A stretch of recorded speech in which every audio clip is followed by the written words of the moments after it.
Yo, what's up kakamay? Another vlog, another revenue. Pero ngayon mga kamay, hindi tayo magre-review and revenue update. Ito ay random vlog lang na gagawin natin. At meron nagtatanong doon sa comment section kung baka hindi to updated mga kamay, kung sinong nasa top 1. So based sa update ni Japper kahapon is si Kangiti when it comes sa revenue. Ngayon baka ay tinatanong niya yung sa views hindi ko na po alam mahamay kasi yung pinaka latest ko na blinag sa top of the top is siguro ko 2 to 3 days ago. Kaya yun ang pinaka exciting part sa mga viewers natin. Hindi natin alam kung sino na ba ang nasa number 1 kasi based dun sa update ko is si Kangiti. Pero si Kapapa kasi is most likely very close lang doon. So hindi ko alam mahamay. Yun ang pinaka exciting part. At mahirap siya mahamay na isa-isahin kahit kayong viewers mamay scrutinize nyo kung sino pinakamalaking views doon sa This Is a Is abutin ngayon ng ilang minutes or kung mabilis kayo minutes lang pero pag mahirapan kayo mamay oras ang gugulin nyo isang araw para ma-total yung niya total views at kung anong kukunin nyo na vlog na pasok dun sa views na ika-count ni Japper at the end of the month.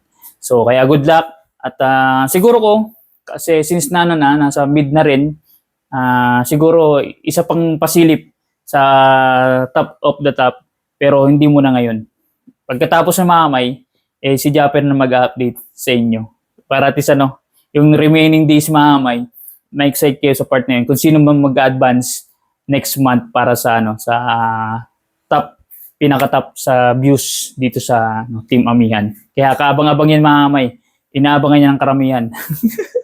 So, ngayon mga kamay, nandito ako sa kitchen.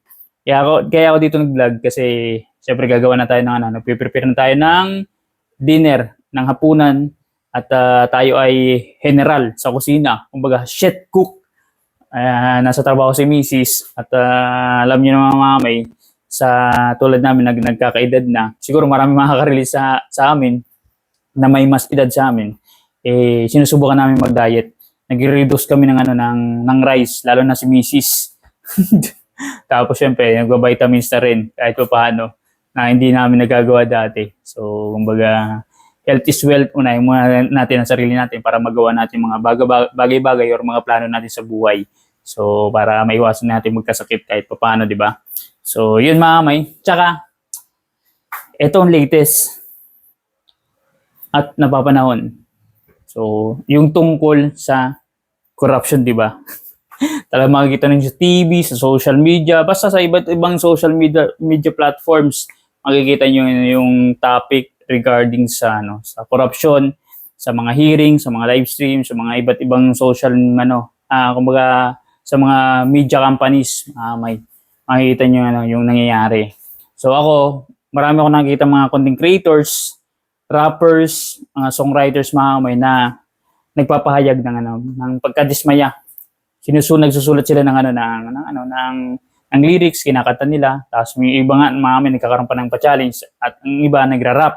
Tapos yung iba, nagpo-post. Tapos meron ako nakita na content creators na, yun nga, babanggitin ko mga kamay kasi naka-public naman, si RTD, si Real Talk Darbs mga kamay, na yun nga, dismayado siya sa nangyayari.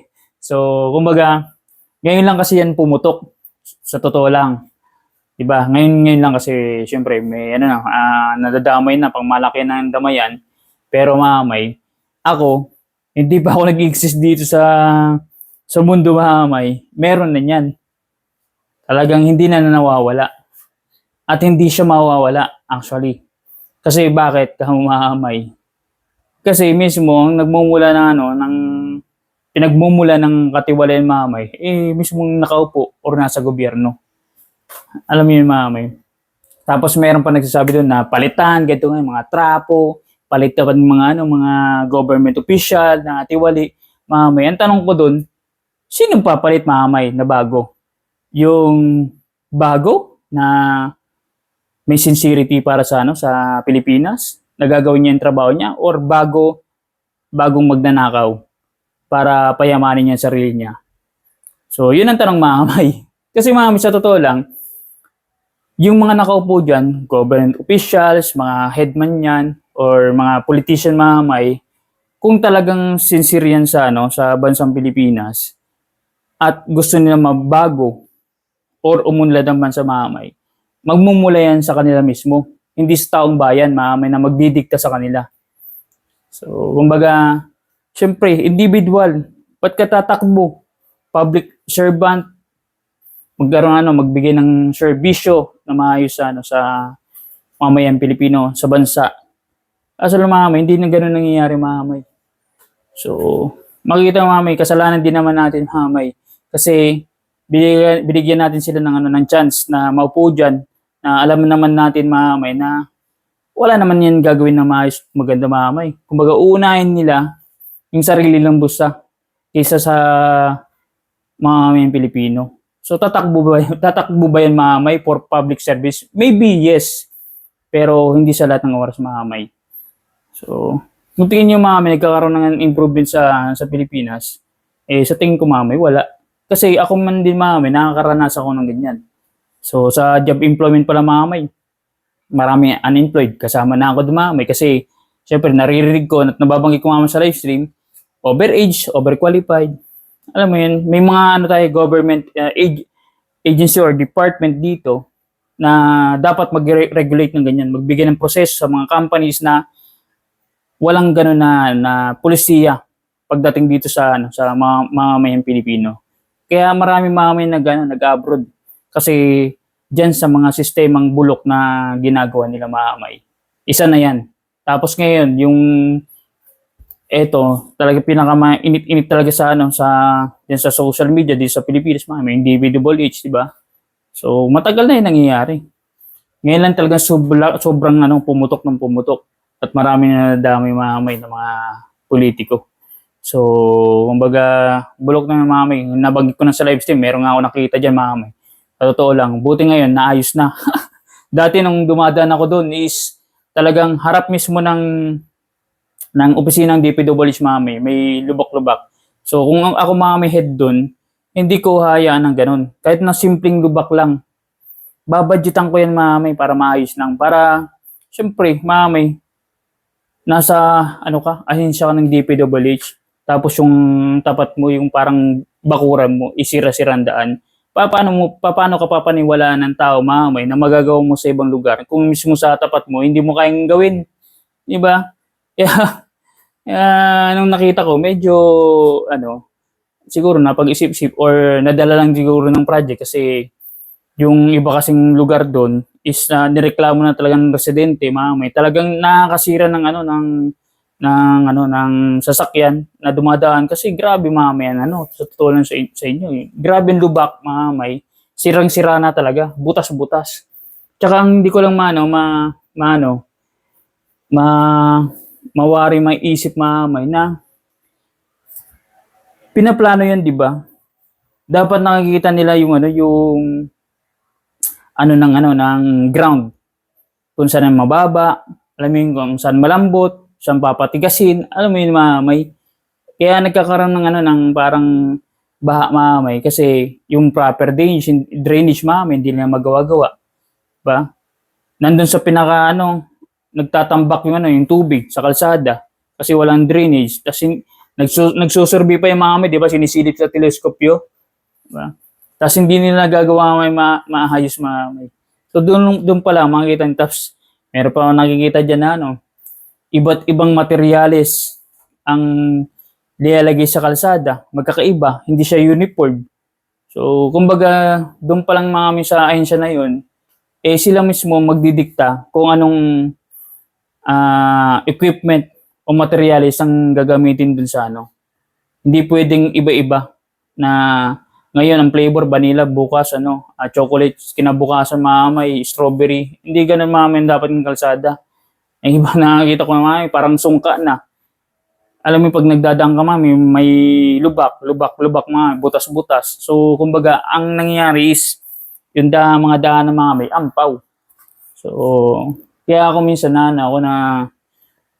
minsan nakakabad trip. Pag nakikita din ako sa social media, nababad trip din ako kasi taxpayer ako mamay ng matagal din eh. Kahit hindi siya ganun kalakihan, pero at least may impact yun kasi kinakaltasan ako galing mismo sa pagod at hirap ko pinagtrabaho ko yun, kakaltasan, tapos papupunta lang sa wala. So how much more yung mga businessman na talagang million-million ng binabayad ng tax, di ba? Kaya talagang totally ma-disappoint sa inyo. Kaya tapos malalaman ganun. Talagang bulok na bulok talaga Kaya kung aasahan natin yan hanggang ngayon, sa tingin ko, huwag tayong aasa. Kasi after nyan huhupa lang din yan sa totoo lang. Huhupa yan, totone down, mawawala yan sa social media, may panibago na naman na issue. Same cycle Overtime, yan na lang nangyayari dyan Ipa-flash sa TV, pagkatapos wala na Diba? Yung mga nasasangkot ang tanong, makukulong ba? Sa palagay ko, hindi Kasi, sabi nga ni Mayor Vico Soto tuturuan lang yan. To the point na nalito ka na. I mean, hanggang sa maging walang saysay. So, kaya hindi na dapat asahan niya na magkakaroon ng pagbabago dito sa Pilipinas Kaya kasi, sila mismo, ayaw nila ng gano'n ng pagbabago. Kasi ang gusto niya, bulok na sistema dito sa Pilipinas. Kahit sino dyan maupo wala mapagbigay ng solusyon. So, wala. Kahit gano'n sila kay strict sa gano'n, wala. Kasi hindi kasi hindi nabibigyan ng steep na penalty yung mga tiwali. Na mabigyan talaga ng parang lesson na maparusahan para at least ma-restrict sila sa paggagawa ng hindi maganda. Ganun Tsaka dapat hindi dapat sila naghahawak ng decision sa pondo-pondo. Nagki-create sila ng pondo pero hindi sila mag-decide para doon. So let the other department na may let's say for example, yung DepEd hindi na nila papakialaman, DPWH hindi na papakialaman. Tapos yun na lang i-audit kasi pag once na parte na yung pondo, at least alam ninyo na pinpoint nyo na nandun lang pondo walang ibang nakaupo ng mga legislator lawmakers na magdi-decide na ito pondohan mo mangingi, walang ganun. So tsaka yung lang sa commission ng audit before tas mid after ganun ang pag-audit. Before magpatupad ng project na yun, nandun ka dapat.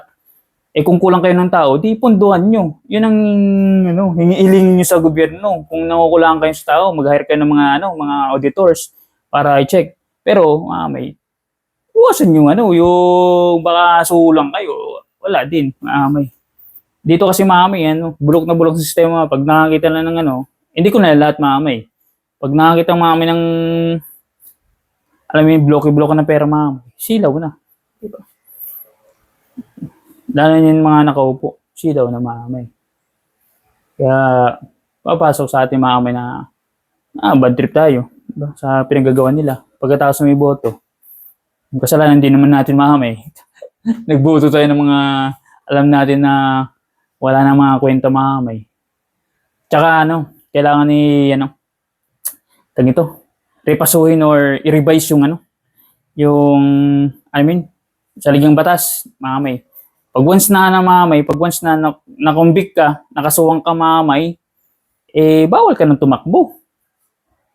Bawal ka nang tumakbo sa any local or national position. Kahit nga sekretary ng barangay bawal. Kasi wala ka ng credibility Pwede ka magbago sa buhay, pero kung papasok sa gobyerno, wala na There's no chance at all dapat. Pag once na na-convict ka sa ganong kung dati kang opisyal, na-convict ka dahil sa paggagawa mong katiwalin sa gobyerno hindi ka na pwede tumakbo.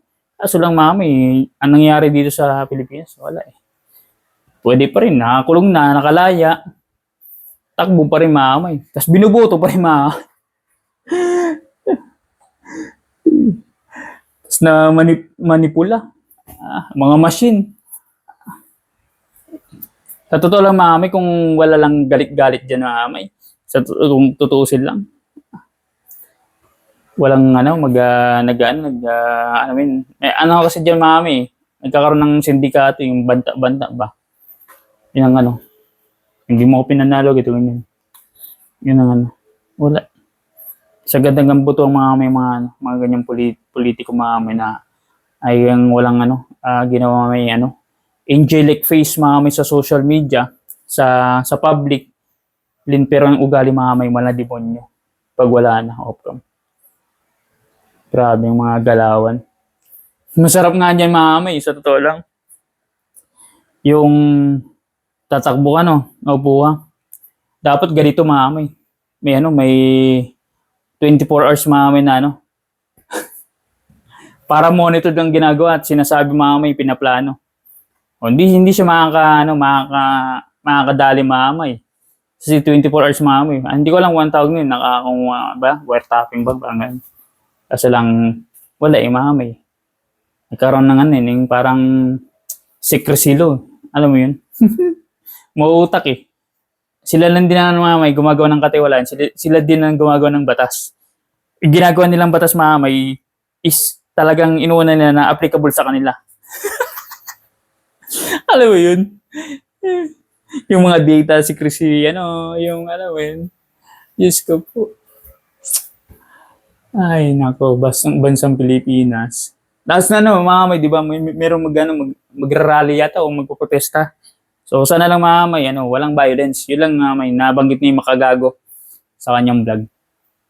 So, payapa lang kasi manggulo man kayo dyan, manakit kayo, or peaceful mga may. Same thing will happen mga may sa Pilipinas. Wala pa rin mga may. Kahit na magboses-boses ka dyan, wala. Ganito lang yung mga may. Pakinggan ng politiko. Tapos lang yun din mga may. Wala yan mga may.